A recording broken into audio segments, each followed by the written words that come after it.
Line Arabian dates. இப்போ அது line லயனா டே. இது தரும் ஆரோக்கியம் இயற்கையானது. லயன் லயனா பிரீமியம் டேட்ஸ். எந்த சமையலும் ருசி தேடும் ரகசியம். 20 ரூபாய். குக்கர் விசில மறந்து உணவு வீணாகி போச்சா? இனி அந்த கவலையே வேண்டாம். வழங்குகிறோம் உலகின் முதல் விசில் கவுண்டர் குக்கர், புதிய அல்ட்ரா குரோனோ. அல்ட்ரா என்றால் ஆரோக்கியம். வணக்கம். செய்தி சுருக்கம். கோவை குண்டுவெடிப்பு வழக்கில் புதிய திருப்பம். அமலாக்கத்துறை சோதனைகள், புதிய திடுக்கிடும் தகவல். கோவை கோட்டமேடு சங்கமேஸ்வரர் கோவில் அருகே கடந்த 2022 அக்டோபர் 23 நிகழ்ந்த கார் குண்டுவெடிப்பில் ஜமேஷா முபின் என்ற தற்கொலைப்படை பயங்கரவாதி உயிரிழந்தார். இதுகுறித்து தேசிய புலனாய்வு முகமை விசாரித்து வருகிறது. இதில் நடந்த சட்டவிரோத பணப்பரிமாற்றம் தொடர்பாக அமலாக்கத்துறையும் விசாரித்து வருகிறது. அமலாக்கத்துறை நடத்திய விசாரணையில் ஜமேஷா முபின் இறப்பதற்கு முன் IS அமைப்புக்கு விசுவாச பிரமாணம் செய்திருந்தது உறுதியானது. மேலும் பயங்கரவாத பிரச்சாரம் செய்து வந்த முகமது அசாருதீன் என்பவரின் கைதுக்கு பழிவாங்கவே ஜமேஷா முபின் மற்றும் அவனது கூட்டாளிகள் இந்த தாக்குதலை நடத்த திட்டமிட்டதும் விசாரணையில் தெரியவந்தது. இந்த வழக்கில் தொடர்புடைய 12 பேரும் கோவை அரபு கல்லூரி நிறுவனர் ஜமில் பாஷாவின் மாணவர்கள். இந்நிலையில் பயங்கரவாத தாக்குதலுக்கு நிதி திரட்டப்பட்ட விதம் குறித்து அமலாக்கத்துறை கடந்த மாதம் 30ஆம் தேதி சென்னை, கோவை, மும்பை மற்றும் ஹைதராபாத் ஆகிய நகரங்களில் 15 இடங்களில் சோதனை நடத்தியது. இந்த சோதனை குறித்து அமலாக்கத்துறை வெளியிட்டுள்ள அறிக்கை. அமலாக்கத்துறை சோதனையில் புதிய மோசடி அம்பலமாகியுள்ளது. இந்த வழக்கில் தொடர்புடையவர்கள் 2021 ஆகஸ்ட் முதல் 2022 ஜூன் வரை போலியாக கொரோனா தடுப்பூசி சான்றிதழ் தயாரித்து விற்பனை செய்து வந்துள்ளனர். தமிழகத்தின் பல்வேறு பகுதிகள் மற்றும் மும்பையில் தடுப்பூசி செலுத்திக் கொள்ளாதவர்களிடம் பணம் பெற்று சட்டவிரோதமாக சான்றிதழ்களை வழங்கியுள்ளனர். இந்த மோசடி வாயிலாக ஈட்டப்பட்ட பெருந்தொகை குண்டுவெடிப்புக்கான வெடிபொருட்கள் வாங்கவும் கோவை அரபு கல்லூரி செயல்பாடுகளுக்கு பயன்படுத்தப்பட்டும் உள்ளது. மேலும் ஜமில் பாஷா தன் முன்னாள் மாணவர்கள், முதலீட்டாளர்கள் மற்றும் பிற நபர்களிடமிருந்து நன்கொடைகள் மற்றும் வணிக முதலீடுகள் வாயிலாக சென்னை அரபிக் கல்லூரி, கோவை அரபிக் கல்லூரி செயல்பாடுகளுக்காக நிதி திரட்டினார். இளைஞர்களிடம் பயங்கரவாத கருத்துக்களை புகுத்தும் நோக்கத்துடன் அரபு மொழி கல்வி என்ற போர்வையில் இணைய வழி மற்றும் நேரடி வகுப்புகள் நடத்த இந்த நிதி பயன்படுத்தப்பட்டுள்ளது.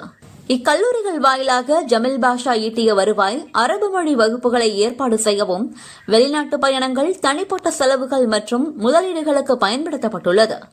இந்த சோதனையில் மொபைல் போன்கள், மடிக்கணினிகள் உள்ளிட்ட டிஜிட்டல் சாதனங்கள் பறிமுதல் செய்யப்பட்டன. பண பரிவர்த்தனைகள் மற்றும் அசையா சொத்து முதலீடுகள் தொடர்பான முக்கிய ஆவணங்கள் கைப்பற்றப்பட்டன.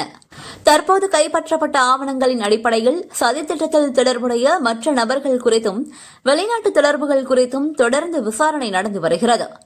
இவ்வாறு அதில் கூறப்பட்டுள்ளது. திறக்கவே முடியாது என்றவர்களை தானாக திறக்க வைத்த இயற்கை அன்னை. தென்மேற்கு பருவமழை தீவிரமடைந்துள்ள நிலையில் கேரளா, கர்நாடகாவில் கனமழை பெய்து வருகிறது. மேற்கு தொடர்ச்சி மலை, கேரளாவின் வயநாடு, கர்நாடகாவின் காவிரி நீர்பிடிப்பு பகுதிகளில் பெய்யும் கனமழையால் கபினி அணைக்கு நீர்வரத்து அதிகரித்துள்ளது. மொத்தம் 65 அடி உயரமுள்ள அணைக்கு நீர்வரத்து வினாடிக்கு 15,565 கன அடியாக உயர்ந்துள்ளது. அணை முழுதும் நிரம்ப இன்னும் 3 அடி மட்டுமே உள்ளது. இதனால் அணையின் பாதுகாப்பு கருதி கர்நாடக அரசின் உத்தரவுப்படி வினாடிக்கு 10,000 கன அடி நீர் திறக்கப்பட்டுள்ளது. தொடர்ந்து நீர்வரத்து அதிகரித்தால் வெளியேற்றப்படும் நீரின் அளவையும் அதிகரிக்க முடிவு செய்யப்பட்டுள்ளது. நீர்வரத்து, நீர் இருப்பு மற்றும் வெளியேற்றம் ஆகியவற்றை அதிகாரிகள் உன்னிப்பாக கவனித்து வருகின்றனர். தற்போது வெளியேற்றப்படும் கபினி நீர் காவிரியில் கலந்து விரைவில் தமிழகம் வந்தடையும். தமிழக மக்களின் குடிநீர் மற்றும் விவசாய தேவையை பூர்த்தி செய்யும் வகையில் தமிழகத்திற்கு சேர வேண்டிய காவிரி நீரை திறக்கும்படி கர்நாடக அரசிடம் தமிழக அரசு வலியுறுத்தியது. தங்கள் மாநிலத்தில் கடும் வறட்சி நிலவுவதாக கூறிய கர்நாடக முதல்வர் சிவக்குமார் காவிரி நீர் தர மறுத்துவிட்டார். தமிழகத்திற்கு நீர் திறக்க வேண்டும் என்ற காவிரி மேலாண்மை ஆணைய உத்தரவையும் பின்பற்ற கர்நாடக அரசு மறுத்துவிட்டது. தமிழகத்திற்கு எப்படியும் நீர் திறக்க முடியாது என கர்நாடகா அடம்பிடித்த நிலையில் நீர்பிடிப்பு பகுதிகளில் பெய்த கனமழையால் கபினி அணைக்கு நீர்வரத்து அதிகரித்து அதன் மூலம் அவர்களாகவே தண்ணீர் திறந்துவிடும் சூழல் ஏற்பட்டுள்ளது. தேர்தல் தடையை நீக்க கோரி விஜயபாஸ்கர்கள் மனு. சட்டசபை தேர்தலுக்கு பின் MLAக்கள் தங்களது பதவியை ராஜினாமா செய்ததால் திருச்சி கிழக்கு, கரூர், விராலிமலை, பெருந்துறை, அம்பாசமுத்திரம் ஆகிய தொகுதிகள் காலியானதாக அறிவிக்கப்பட்டது. இந்த தொகுதிகளுக்கு இடைத்தேர்தல் அறிவிக்க தடை விதிக்க கோரி திருநெல்வேலி மாவட்டம் பாளையங்கோட்டையைச் சேர்ந்த வழக்கறிஞரும் பாஜ நிர்வாகியுமான K. வெங்கடாச்சலபதி பொதுநல மனு தாக்கல் செய்தார். இந்த மனுவை விசாரித்த தலைமை நீதிபதி SA தர்மாதிகாரி நீதிபதி G அருள்முருகன் அடங்கிய அமர்வு 5 தொகுதிகளுக்கு இடைத்தேர்தல் அறிவிக்க தடை விதித்து ஜூலை 10ஆம் தேதி உத்தரவிட்டிருந்தது. பின்னர் இந்த தடையை வரும் 24ஆம் தேதி வரை நீட்டித்தும் உத்தரவிட்டது. இந்நிலையில் இடைத்தேர்தல் அறிவிக்க விதிக்கப்பட்ட தடையை நீக்க கோரி விராலிமலை, கரூர் தொகுதிகளில் MLA-வாக தேர்ந்தெடுக்கப்பட்டு பதவியை ராஜினாமா செய்த C. விஜயபாஸ்கர், MR. விஜயபாஸ்கர் ஆகியோர் மனுக்கள் தாக்கல் செய்துள்ளனர். தேர்தல் வழக்கு நிலுவையில் உள்ள காரணத்திற்காக மக்கள் பிரதிநிதி இல்லாமல் தொகுதி மக்கள் பாதிக்கப்படக்கூடாது. பொதுநலன் சார்ந்த வழக்கு தொடர்பாக எங்களுக்கு நோட்டீஸ் அனுப்பப்படுவதற்கு முன்பே நீதிமன்றம் இடைக்கால உத்தரவை பிறப்பித்துவிட்டது. விராலிமலை மற்றும் கரூர் தொகுதிகள் தொடர்பான உண்மை நிலவரங்களை கருத்தில் கொள்ளாமலேயே இடைக்கால தடை உத்தரவு பிறப்பிக்கப்பட்டுள்ளதாக மனுவில் அவர்கள் தெரிவித்துள்ளனர். இந்த மனுக்கள் வரும் 24ஆம் தேதி விசாரணைக்கு வருகின்றன. உயிருக்கு அச்சுறுத்தல், பாதுகாப்பு கேட்ட MLA. முன்விரோதம், அரசியல் காழ்ப்புணர்ச்சி காரணமாக என் உயிருக்கு அச்சுறுத்தல் ஏற்பட்டுள்ளது என்று மதுரை SP தேவநாதனிடம் உசிலம்பட்டி தாவேக MLA விஜய் புகார் அளித்துள்ளார். அதன் விவரம்: தேர்தலில் வெற்றி பெற்றதற்கு நன்றி தெரிவித்து அனைத்து பகுதிகளுக்கும் செல்கிறேன். மக்களின் குறைகளை கேட்டு வருகிறேன். சிலர் இடையூறு ஏற்படுத்த முயற்சிப்பதுடன் ஏற்கனவே இருக்கும் முன்விரோதம், அரசியல் காழ்ப்புணர்ச்சியால் என்னை பழிவாங்கும் நோக்கில் சூழ்ச்சிகள் நடந்து வருவதாக தகவல் கிடைத்துள்ளது. என் உயிருக்கும் உடைமைகளுக்கும் அச்சுறுத்தல் இருப்பதால் அசம்பாவிதம் ஏற்படாதவாறு தனிப்பட்ட போலீஸ் பாதுகாப்பு அளிக்க வேண்டும் என்று MLA விஜய் கேட்டுக்கொண்டுள்ளார். ஆட்சியை கவிழ்க்க தாவேக MLA-க்களிடம் குதிரை பேரம் நடந்ததாக சொல்லப்படும் விவகாரத்தில் இவரது பெயரும் அடிபட்டது குறிப்பிடத்தக்கது. நாடே திரும்பி பார்த்த வித்தியாச திருமணம். இங்கு எல்லாம் இரட்டையர் மயம். கேரள மாநிலம் பத்தனம்திட்டாவைச் சேர்ந்த இரட்டை சகோதரிகள் மஹி, மரியா, வயது 31. திருவனந்தபுரத்தில் உள்ள IT நிறுவனத்தில் பணியாற்றும் இவர்கள் தங்களைப் போலவே இரட்டை சகோதரர்களை மணக்க விரும்பினர். வணிக கப்பலில் பணியாற்றும் சங்கனாச்சேரியைச் சேர்ந்த இரட்டை சகோதரர்கள் அகில் மற்றும் நிக்கில், வயது 32 ஆகியோரை பற்றிய தகவல் அறிந்து இரு வீட்டார் சம்மதத்துடன் அவர்களின் திருமண தேதியை முடிவு செய்தனர். கிறிஸ்தவர்களான இவர்கள் தங்கள் திருமணத்தை நடத்தி வைக்கும் பாதிரியார்களும் இரட்டையர்களாக இருந்தால் இன்னும் நன்றாக இருக்கும் என எண்ணினர். கோட்டயத்தில் உள்ள சர்ச்சில் பாதிரியார்களாக இருக்கும் ஃபெண்டோ, பேஜோ ஆகியோரும் இரட்டையர்கள் என்பதை அறிந்து அவர்களையே திருமணம் செய்து வைக்கவும் ஏற்பாடு செய்யப்பட்டது. சங்கனாச்சேரியில் நடந்த திருமண சடங்கின் போது பாதிரியார்களுக்கு உதவும் ஆல்டர் பாய்ஸ்களான ஜெரோன் மற்றும் ஜோவன் ஆகியோரும் இரட்டையர்களாக அமைந்தது திருமணத்திற்கு வந்தவர்களை இன்ப அதிர்ச்சியில் ஆழ்த்தியது. ஒரே திருமண நிகழ்ச்சியில் 4 இரட்டையர்களை பார்த்து திருமணத்திற்கு வந்த அனைவரும் மகிழ்ச்சி அடைந்தனர். இந்த திருமண வீடியோ சோசியல் மீடியாக்களில் பரவி கேரளா மட்டுமின்றி இந்தியா முழுவதும் ட்ரெண்ட் ஆகியுள்ளது. சனாதனத்தை அவமதித்த ராகுல் மீது வழக்கு பதிவு.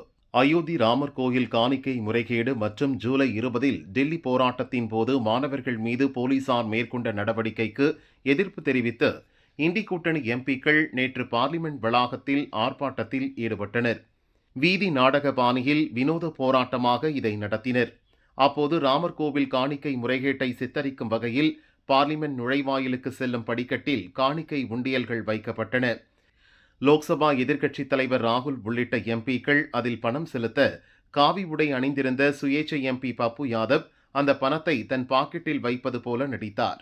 இந்த போராட்டத்தின் போது ராமர் மற்றும் சனாதன தர்மம் அவமதிக்கப்பட்டதாக கூறி துறவிகள் சிலர் வாரணாசி கோத்வாலி போலீஸ் நிலையத்தில் புகார் அளித்தனர். இதையடுத்து MP-க்கள் ராகுல், பப்பு யாதவ், அவதேஷ் பிரசாத் ஆகியோர் மீது சனாதன தர்மத்தை அவமதித்து மத உணர்வுகளை புண்படுத்தியதாக போலீசார் வழக்கு பதிவு செய்துள்ளனர். ஒரே ஒரு ஆர்ப்பாட்டம், வெயிட்டேறிய பிரியங்கா இமேஜ்.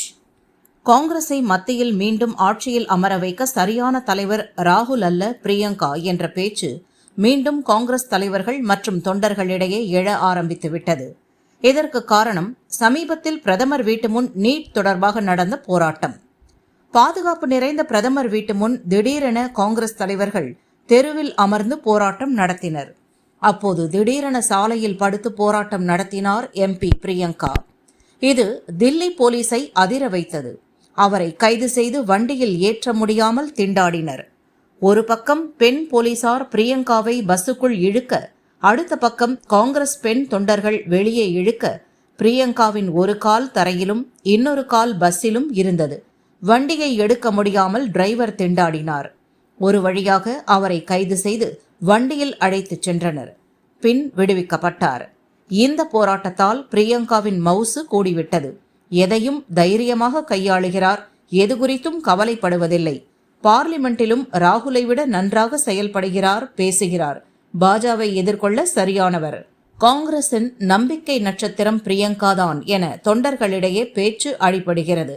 ஆனால் சோனியாவோ ராகுலை முன்னிறுத்த ஆசைப்பட்டு அதையே செய்து வருகிறார். ராகுல் இருக்கும் வரை பாஜ எது குறித்தும் கவலைப்பட தேவையில்லை. மம்தாவை பார்த்து திருந்திய மாயாவதி. திரிணாமுல் காங்கிரஸ் இரண்டாக உடைந்து இருக்கும் இடமே தெரியாமல் போய்விட்டார் மம்தா. கட்சிக்குள் பிளவு உண்டாக காரணம் அவரது சகோதரர் மகன் அபிஷேக். இதை பார்த்து பாடம் கற்றுக்கொண்டார் பகுஜன் சமாஜ் கட்சி தலைவர் மாயாவதி. தன் தம்பி மகனான ஆகாஷ் ஆனந்தை தான் தன் அரசியல் வாரிசாக அறிவித்திருந்தார். முதல்வர் யோகி ஆதித்யநாத் தலைமையில் பாரதிய ஜனதா ஆட்சி நடக்கும் உத்தரப்பிரதேசத்தில் அடுத்த ஆண்டு பிப்ரவரியில் சட்டசபை தேர்தல் நடக்கிறது. இதில் மாயாவதி கட்சியின் வேட்பாளர்களை ஆகாஷ் தான் முடிவு செய்வார் என ஒரு செய்தி பரவியது. கட்சி தலைவர்கள் பலரும் மாயாவதியை கண்டுகொள்ளாமல் ஆகாஷிடம் சென்றனர். இதை பார்த்த மாயாவதி மம்தாவுக்கு ஏற்பட்ட நிலை தனக்கும் வரக்கூடாது என முடிவு செய்து உத்தரப்பிரதேச சட்டசபை வேட்பாளர்களை நான் முடிவு செய்வேன், ஆகாஷ் வெறும் ஒருங்கிணைப்பாளர் மட்டுமே என அறிவித்தார். பொதுக்கூட்டங்களில் பேசுவது, கூட்டங்களை ஒருங்கிணைப்பது மட்டுமே ஆகாஷின் வேலை என்றும் கராராக சொல்லிவிட்டார். 2022 நடந்த உத்தரப்பிரதேச சட்டசபை தேர்தலில் ஒரு தொகுதியில் மட்டுமே வென்ற பகுஜன் சமாஜ் பல தொகுதிகளில் 3ஆம் இடம் பெற்றது. இந்த முறை அதிக இடங்களை கைப்பற்ற தொண்டர்களுக்கு கட்டளையிட்டுள்ள மாயாவதி இந்த மாதத்திலேயே வேட்பாளர்களை அறிவிக்க இருக்கிறார். மாயாவதி தனித்து போட்டியிட்டால் பாரதிய ஜனதாவுக்கு லாபம். இதை தடுத்து காங்கிரஸ் கூட்டணியில் மாயாவதியை இணைக்கும் முயற்சியில் ஈடுபட்டுள்ளார் ராகுல்.